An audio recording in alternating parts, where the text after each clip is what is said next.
પોરબંદરમાં શ્રાવણ માસની પૂર્વરાત્રિએ એટલે કે અમાસની રાત્રિએ નેશનલ હાઈવે પર બોધ ગામના પાટિયા નજીક બેફામ સ્પીડે ટ્રક ચલાવતા ચાલકે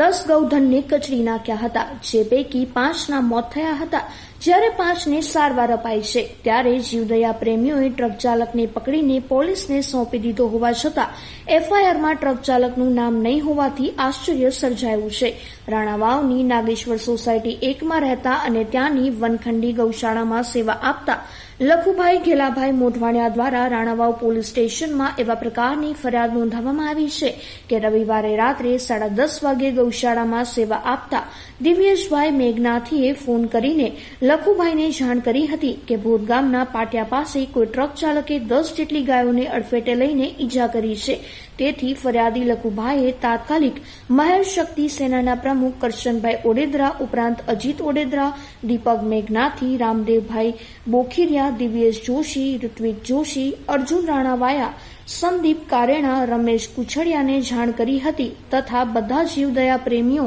ત્યાં પહોંચ્યા ત્યારે 10 જેટલા ગૌધનને નાની મોટી ઈજાઓ થઈ હતી, જેમાં 3 ગાય, 1 નંદી અને 1 વાછરડું મૃત્યુ પામ્યા હતા, જ્યારે 3 નાની ગાય, 1 મોટી ગાય અને 1 નાના નંદીને ઈજા થઈ હતી. બાલાજી વેફરના ટ્રકના ચાલકને પકડીને જીવદયા પ્રેમીઓએ પોલીસને સોંપ્યો હતો.